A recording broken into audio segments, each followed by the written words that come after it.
afternoon, everyone. I'm Laura Moran Walton with the University of Notre Dame Press. Thank you for being here for You Can't Judge a Book by Its Cover.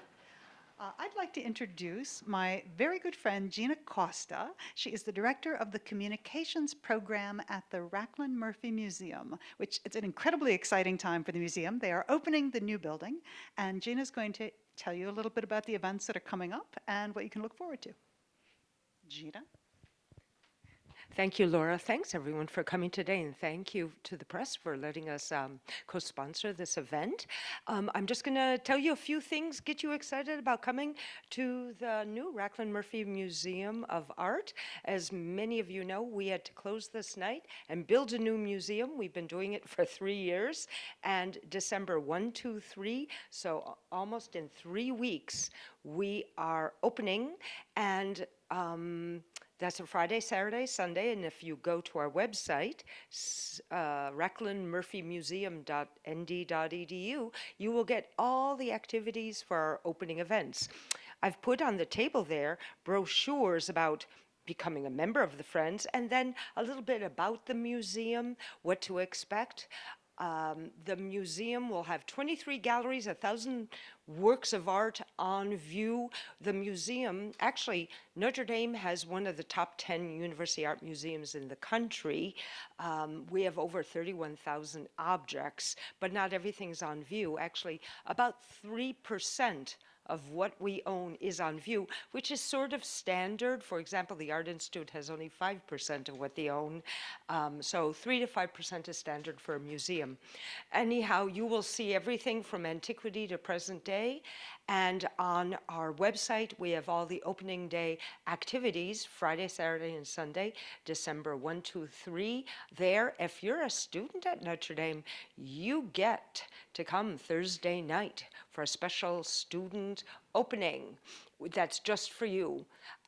We have nothing special for faculty and staff because you're part of the community. So it's a big community celebration for everyone, and we hope to see you there.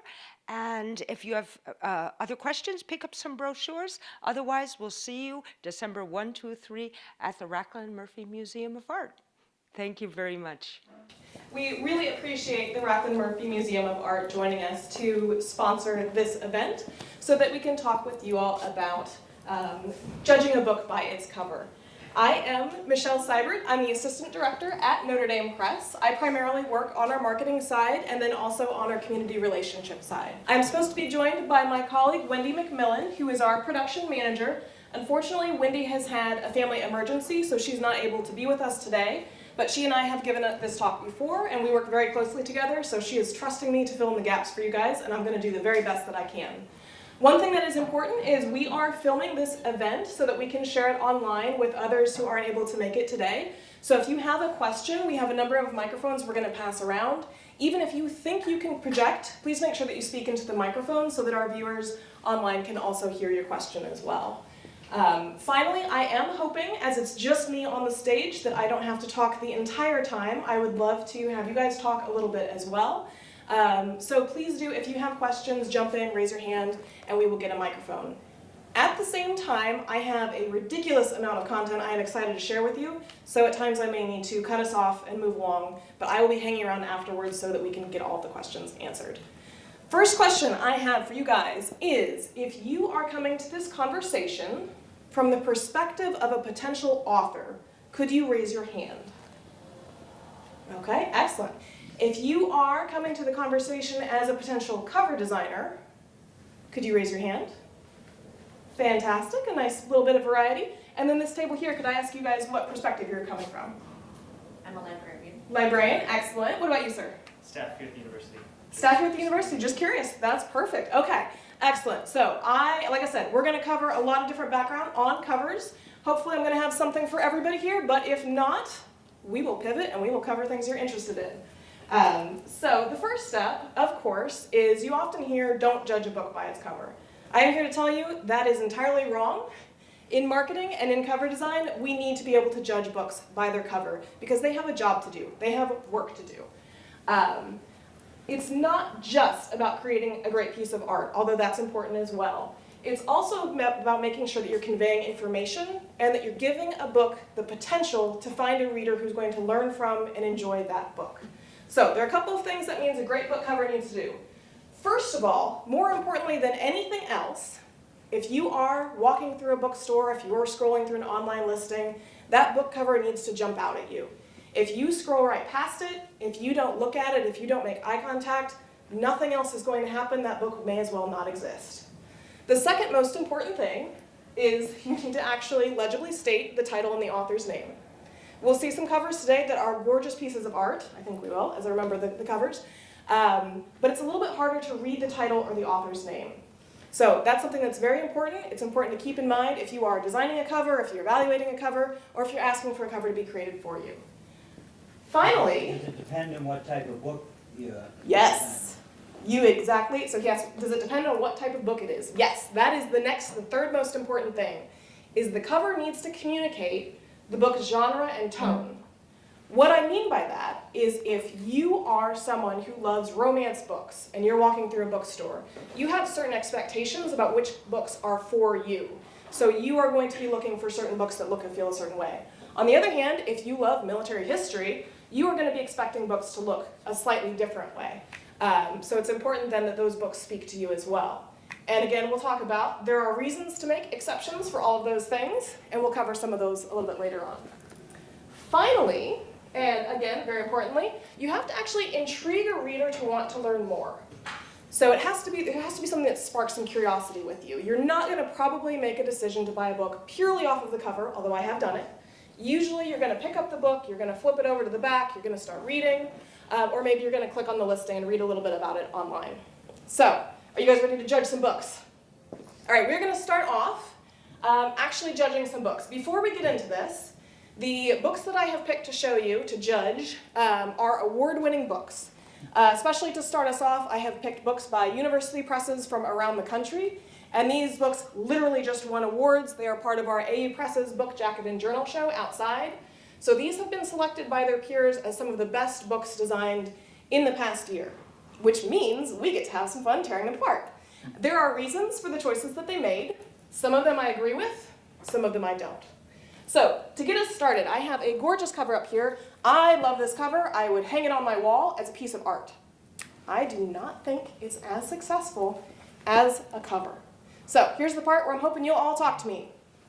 Why do you think I don't like this cover as a great piece of cover design?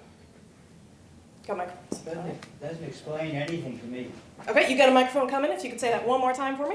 It doesn't explain anything to me. Doesn't explain anything to you, and you're not sure what the book is about. I think it's what you say, it's a good piece of art. Yeah. You hang it as a piece of art. It's gorgeous. I did think about printing this off and putting it on my office wall. It's stunning. I love it. I love modern art. Anybody else? We've got one down over there.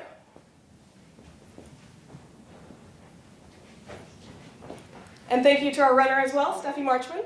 Well, one of the things that you mentioned earlier is that it should state the author's name legibly. Yeah. His last name is stated legibly, but we don't know their first name. And we also don't know the genre of the book or who the book is tailored to. Exactly. Yeah, that stands out as well. There's also something that I personally, if Wendy were here, she would roll her eyes. I hate type that is sideways because I think it is hard to read. Coming from a marketing perspective, it always gives me a headache, especially if there's very much. Here we have sideways type that's tiny. I cannot read that from here. Anybody else? What else do you think about the cover? And you are allowed to say something nice as well, if you so desire. Just because Michelle critiques doesn't mean you have to. That is fair. I am a harsh critic. We know that about ourselves. Okay, I think we will move on. And again, I will say there are reasons they made these choices, which we could talk about, but we don't have time, so we're just going to be harsh. So our next cover, again, great idea. Love this videotape. Can anybody guess what I hate about it? Sideways. Sideways type, very good. Other ideas? It's very similar to the last one, I will say. Small author font. Perfect. One more time. Small author font. Small author font. It's kind of hard to read. If you're scrolling really quickly, the author name's probably not going to stand out to you. And then the last thing as well, this one's more debatable, but they have, I believe it's a series name, Issues and Debates, I think. Tiny, tiny in the corner. Is that helping me make a decision about the book? No, because I didn't even see it. Excellent. Okay, now let's do another one. This one's a little bit harder. Can anybody guess what I don't like about this one? Probably the upside down words. Upside down words? That's a good guess. Anybody else? Okay, you are all brilliant. I actually love this cover. Wendy loves this cover as well. This is one that we picked as a very successful cover. The words are upside down, but they're short enough, and the type is big enough that they get away with it. It's intriguing. You've got, everything is flipped and distorted. You want to learn more. And it also gives you kind of a sense, there's a certain feel that novels tend to have, that fiction tends to have. I kind of know as I'm looking at that, okay, that's probably a piece of literature. So great work. You guys did A+. All right, so going back to that question, great art or effective design? I have two covers here. One of them is a Notre Dame Press title. One of them is from the Book Jacket and Journal Show. These are what I think are really nice examples of, they are gorgeous art. Again, I would put those on my wall, but at the same time, they're effective design. I can read the title, I know who the author is. I don't entirely have a sense of the genre for the second one, but I could guess, and I'd probably be fairly right. So it is possible to do both, but there's kind of a spectrum where a lot of different people fall. So often you'll have designers who will say it's extremely important that a cover is a great piece of art. So I have a degree in cover design actually, except I don't. I have a degree in studio art, and I am allowed to say, I believe, with an emphasis on graphic design. And that is because the school that I went to prioritized the concept of fine art, and that yes, you could have design, but design first and foremost needed to be art. So a lot of the lessons that I learned were very much about, well, you need to go and learn the program on your own time, or some of these other things like advertising. We're not going to teach that because that's not art. On the other end of the spectrum, you have wonderful marketing people who say, first and foremost, the cover needs to sell books. I think there's room for both. So that's what we're going to talk about today, trying to find that beautiful sweet spot where a cover is both great art and is also effective design. At the same time, if you cannot pull both of them off because you have unlimited time and you have unlimited money, personally as a marketing person, I'm going to say, you got to get the book into somebody's hands. That's the most important thing. So I will tend to fall a little bit more on the, we need to help connect books with readers. If Wendy were here, she would be my backup for a little bit more of the art side, but I will try to play all of the games with you today. Question? Yeah. Where'd you go to school? I went to Indiana University, Bloomington. And actually, since I was there, they have shifted a little bit more on the design program to include a little bit more about the theory of, great design. Did you put the prior picture back on there? Yes. Is there a reason why you put those two together on there? Yeah. Because I can identify with the one on my right. That tells me something. Mm-hmm. The other doesn't tell me about the book. Yeah. So It's nice, I like the design and everything, but a traveler's guide to the stars there, it's simple. Yep. It tells you what it's about. The other doesn't. It's a little harder, yeah. Intriguing, you say, I wonder what that's about. It's kind of an odd title. Mm-hmm. Yeah. So I think part of the aspect there is, I picked these because they're two, they are in a similar genre, but they're two very different fields. And yes, they do appeal to different audiences. So part of that is, both the designer and as a marketing person, you have to step back from your personal preferences and who are you as an audience. And you have to think of who is the correct audience for this book, not the correct, but the most likely maybe.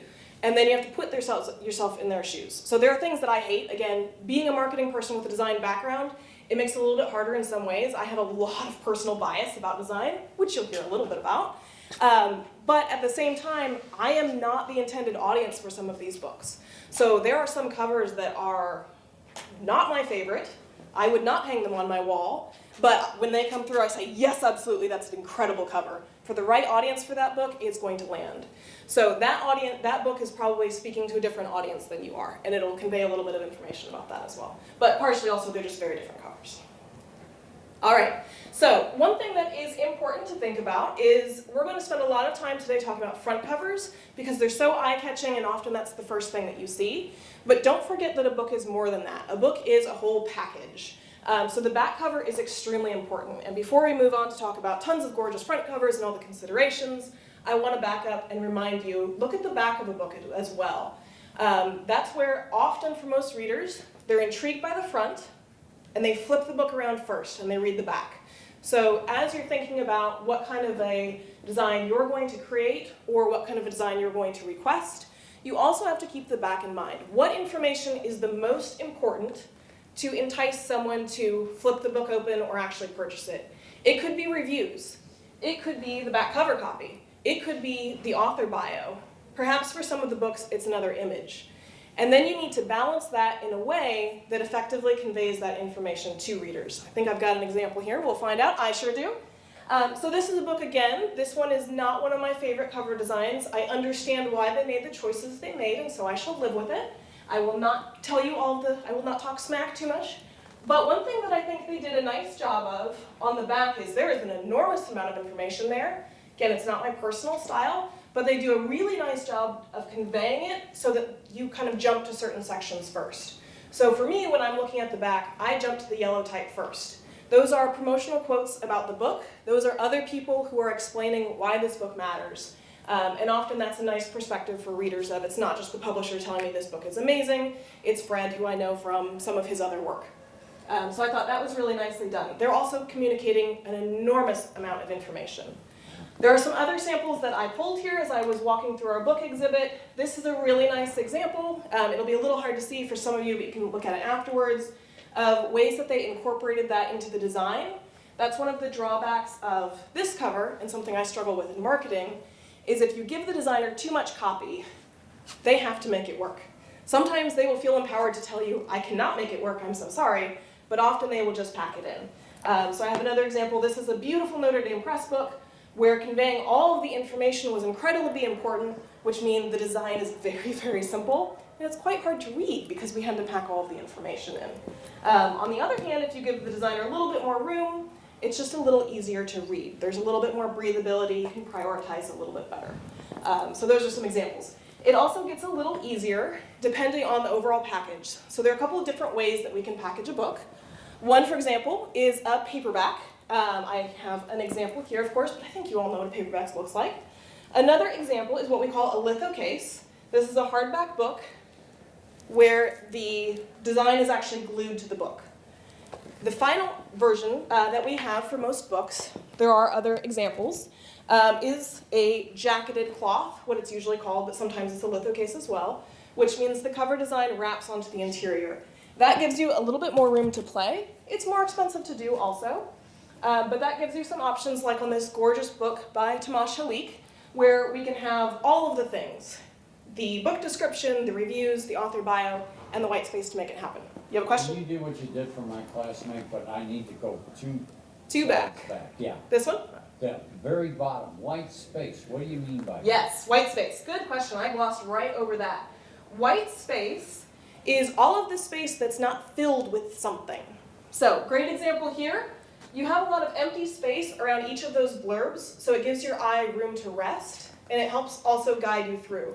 The other really great example of white space is this cover here that I showed, where the text mirrors the color blocks on the back.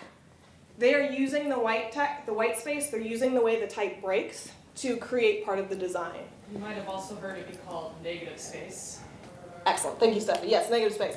This example that I showed here, this is hard to read because we gave the designer so much text that they couldn't add any white space in.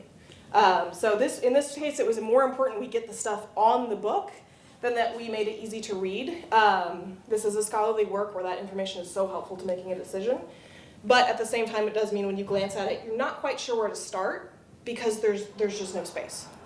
I'm glad you cleared that up because I thought you meant, I've seen some books where you have a dozen pages at the end that are completely. That's completely blank. different.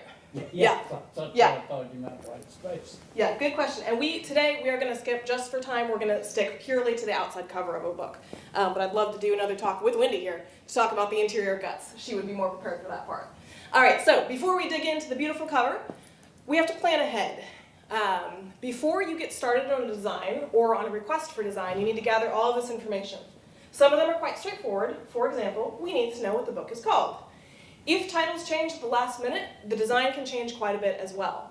We also need to know what size the book is actually going to be. It goes back to that idea of package. There are some standard sizes for books that can make this easy, but if at the last minute we decide we need a super large, beautiful coffee table book, as opposed to a smaller, more regular 6x9 book, suddenly the designer has to completely rework everything, and that gets very expensive, and also not very much fun if you're a designer. So we try to avoid that. Wouldn't that depend on the type of book it is? It would, yes, yes. So again, for the sake of moving along, we're not going to cover all the factors, but yes, that goes into what size do we pick, is what type of book it is, what do readers expect. We also need perspectives from the author, the editor, and marketing. At different places, some of these may or may not happen, but we at Notre Dame Press find it extremely vital to have all of these voices represented. And each of these voices needs to explain what are their goals for the design, what's an appropriate style or tone, or more often, what style or what elements do we need to avoid, and also, what kind of imagery do we need to avoid? Are there certain colors, for example, if the book is speaking to a certain culture and there are certain colors that signify death or bad luck, probably not the best thing to put on your book cover. Finally, and lastly, it can be helpful to have image ideas. But note, this is the last thing, not the first thing that we start with. After you have all of that information, then you're ready to get in touch with the cover designer, or if you're a designer yourself, you can start thinking about what do you want the book to actually look like. And one more time, just because it's so important, if you don't have a final title, you will end up reworking. So we have here an example of a gorgeous cover on the right side. Title changed on us to More Precious Than Peace. And in that case, the title of the book didn't quite work with that original image. So we had to find another image. The designer had to do a whole other round of design. And that was a lot of time that could have been saved if we had finalized the title first. But we didn't. Is that the two on the left then? Those are the final design? The one on the right is the final design. The one on the left is a gorgeous one that didn't quite work with the new title. All right. So now you mentioned, I said we need information from the author, from the editor, and from the marketing person. That is a lot of people. We need all of those different perspectives because each person is speaking to a different skill set and a different level of expertise. The author, for example, knows the most about what the book is and what their goals were in writing it. Generally speaking, they are not marketing experts. Every once in a while you'll get an author who is, which can either be super easy or super difficult, depending on the case. Then you have the editor of the book. This is the person who acquires the book, who's worked closely with the author, potentially over years. They have a very good sense of why did they choose this book? Why did they think it was important? What are some of the author's expectations that they've been working on? And then also, what are their goals for that area that they're working in more broadly? So they may know this is the first of many books that they're going to be doing in this field, so they may know it needs to have a certain feel to stand out in that field and to help them get more of those books. And then finally, of course, we have marketing. So marketing often knows the least about what the book is actually about, but we live and breathe in how do we connect books with readers.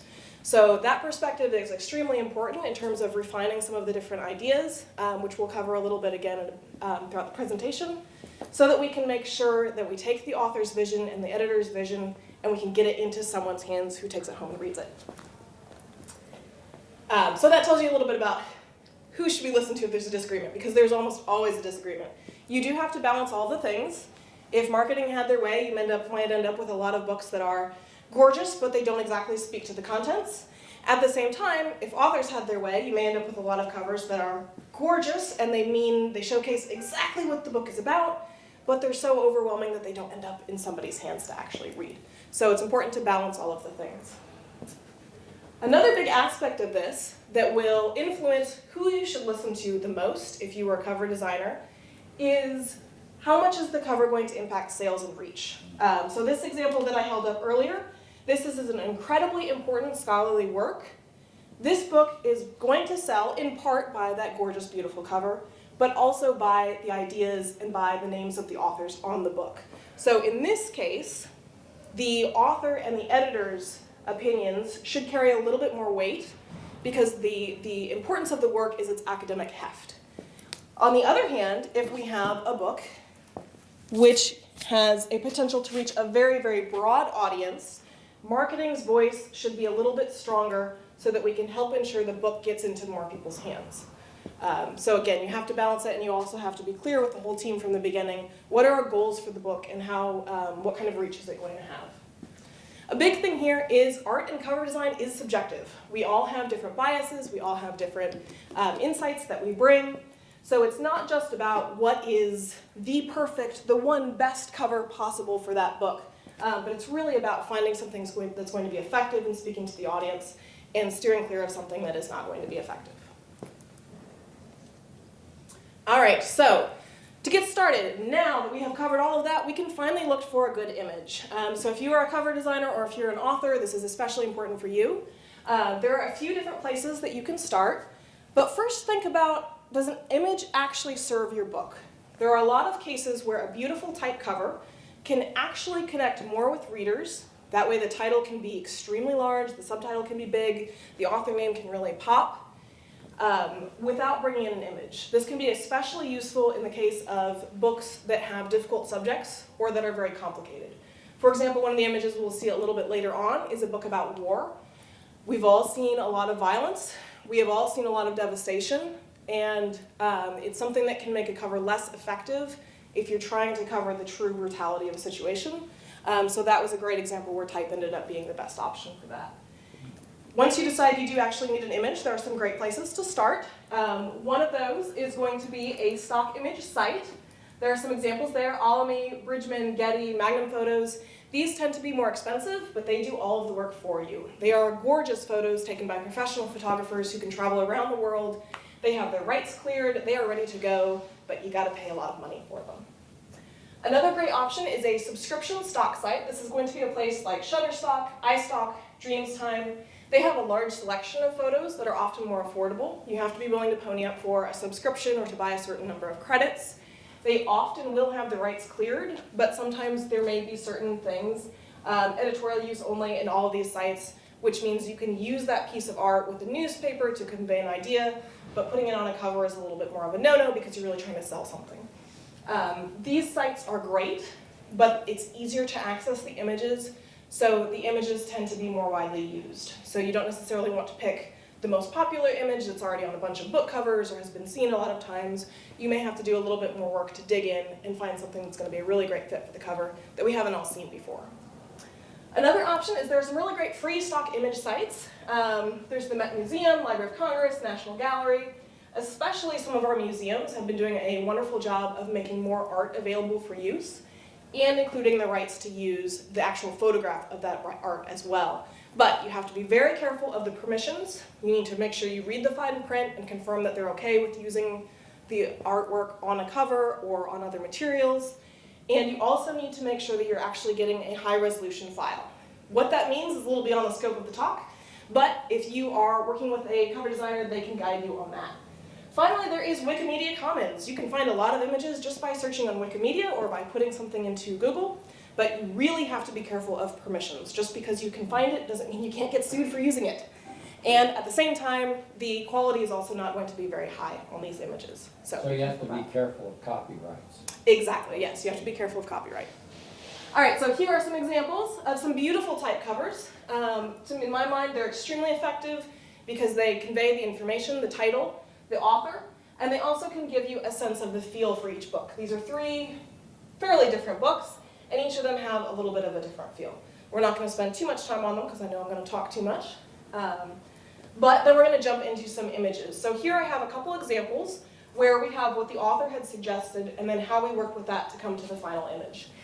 This is one of my favorite covers that we've done. It was also one of the most difficult covers that we put together because the imagery was so important. This is a book that has a very difficult subject matter, and so it was important that we kept the cover image a little bit more light, a little more hopeful, so that people would be willing to pick it up and to read it. So we were able to take the author's inspiration of some beautiful textiles and found images that created space for the type, that drew you in, that were interesting, and that also had a little bit more movement. Next one I've got for you. So the author had suggested a beautiful, I think this was a beautiful medieval painting, which was really interesting, but it also made the book feel like it was a little more dated. This book is amazing because it covers a broad introduction to capitalism and democracy, And the most important concept for us in marketing was that the book gives us lessons for what to do today. So we wanted a beautiful modern image that would help to convey that. Again, maybe a little helpful, maybe a little imposing, but something that drew you in and wasn't too overwhelming. Now, I'm just looking at both of those, especially the last one, this one. I don't see how that morphs into the cover you ended up with it. Yeah. So in that case, Did anybody tell the author it wasn't really worth it? absolutely. So the question there was, the author's vision was so different from what we ended up with. So in that case, this is an example of the author had a vision that did not match up with what marketing thought the potential of the book would be. So we felt that if we went with an entirely different vision that we could help the book reach more readers. Now at Notre Dame Press, we are an author-centric press. We believe that our authors are experts, they know their fields well, and it is extremely important to us that our authors love their covers. That does not mean that we let the author have what he had originally thought he wanted, but it means that we have a lot of conversations so they understand why we're making our suggestions, and so that at the very least they can come to peace with that and agree to move forward with it. If we can't get to that point, then we may try to come up with another cover option. At the same time, we may end up having a phone call where I explain to them, as my role in marketing, this is the impact we can think it will have on your book if we go with this option, and especially this is how many readers we think we can reach with a cover that's going to stand out a little bit more. All right, next one. So I love this example because it covers not just the images, but a little bit more. So in this case, the author suggested two really great images. He had wanted both of the images to be on the cover, which was an easy, we can't do that because it will get too complicated. But at the same time, if you look at the image that he suggested, purely on the image, you would think, absolutely, that's a great image. That is not the image that we went with. And that is in part because there are also audience expectations in play. So this is a workbook biography. Biography has a very specific feel to it. So you can see we want our cover to fit in with these books. We also want it to stand out. So we wanted to use a color image to make sure that the book really popped. And there was also a major book by a trade publisher with an introduction by Ta-Nehisi Coates that we wanted the book to not necessarily compete with, but you know, go together with and stand out from at the same time. So we wanted to use a different image. They go together, they look great.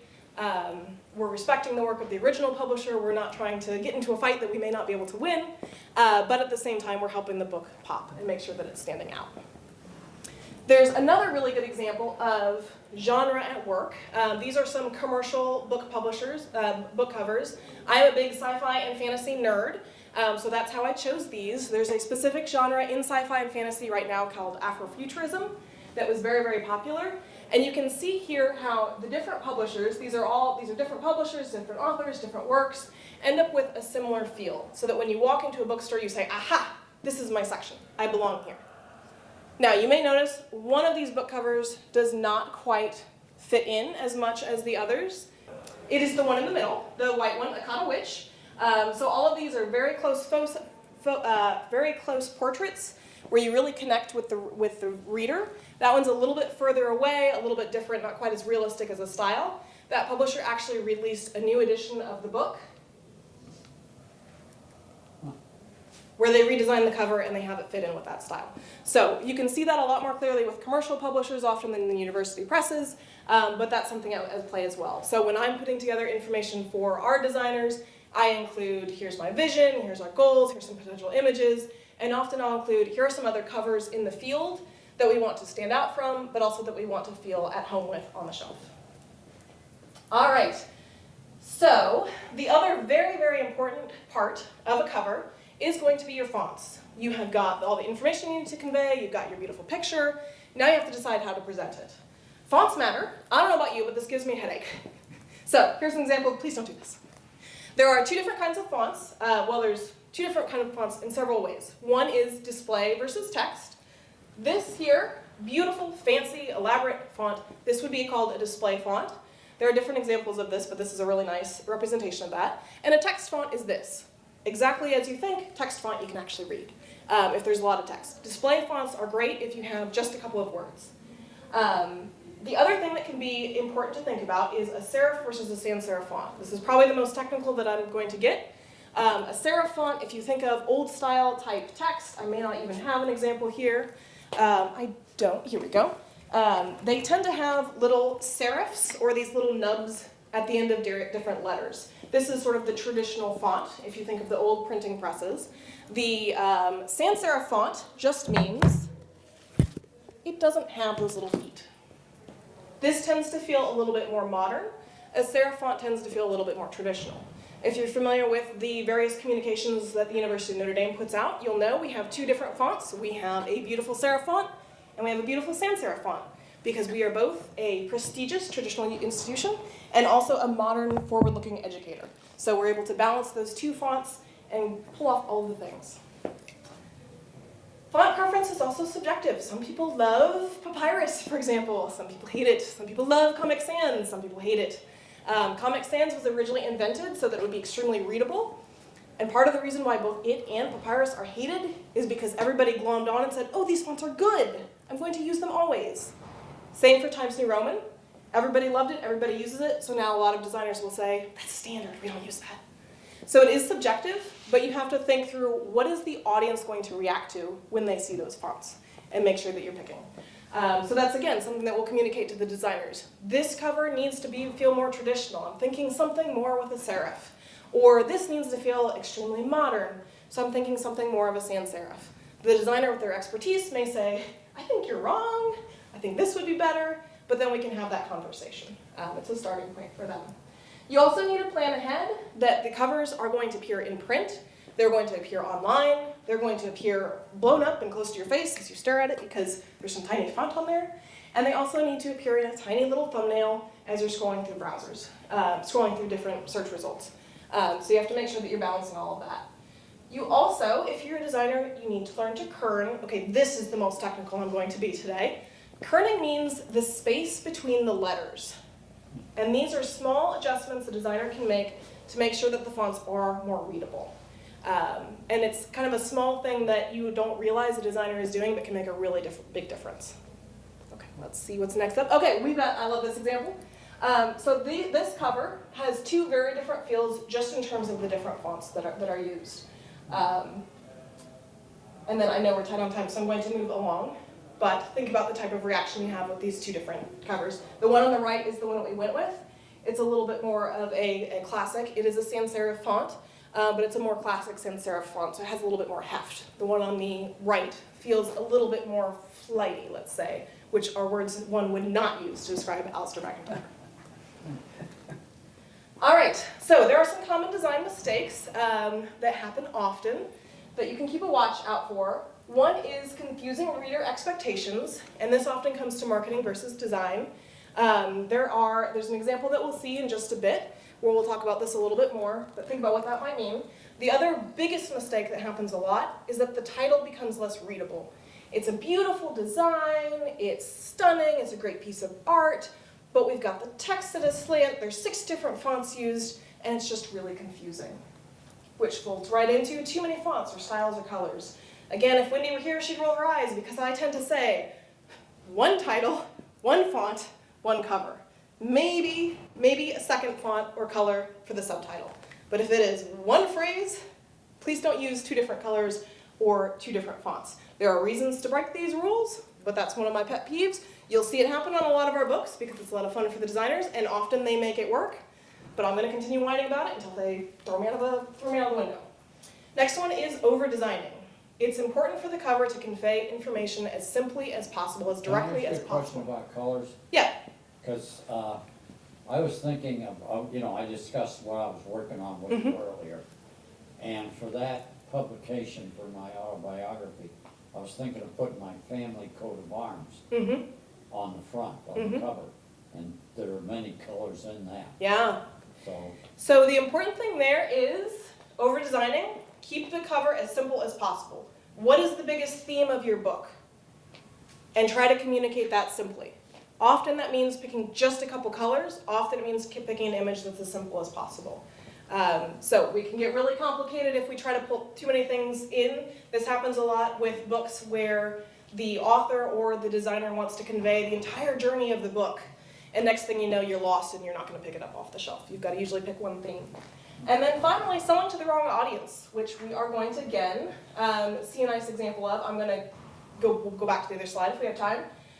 So in this case, we have 3 different designs. Again, I'm extremely picky, I'm extremely critical. I love all of these designs. Can anyone guess which one we picked and why? I know I've talked at you for a while, but I promise you can still talk. Maybe the one on the right, The one on the right? And why do you say that? because against stands out. Yeah. Against really stands out? And it gives you a sense of what the book is about. Yeah? Good insight. Anybody else? I'd say the one on the left, One on the left? yeah, because it's a clean design, and it emphasizes war. Yeah? It is a little ghoulish though with the skull superimposed on the A of war, but no, I doubt that's, Yeah? yeah. So those are 2 great perspectives. One is the cover on the right, against really stands out, which is an important theme for the book. The other is the one on the left. It's extremely clean. It's maybe a little ghoulish, but we get the idea instantly. These are both fabulous covers. I told the designer, who was quite frustrated at this point, any other book, absolutely this would be a yes immediately. The cover we went with is the cover in the middle. And the reason is that this is an important... Okay, we've got somebody new. So this is an important scholarly introduction to the concept. This is not a book that, you know, your average Joe is going to pick up and is going to be like, yes, I want to read this book. So in this case, the 2 on either end, we're going to sell to the wrong audience. It's not, you know, it doesn't feel like a textbook necessarily. The middle one is going to appeal to our scholars and our professors and to their students to convey this is an important work, this is a hefty work, you need to engage with this and think through it thoughtfully.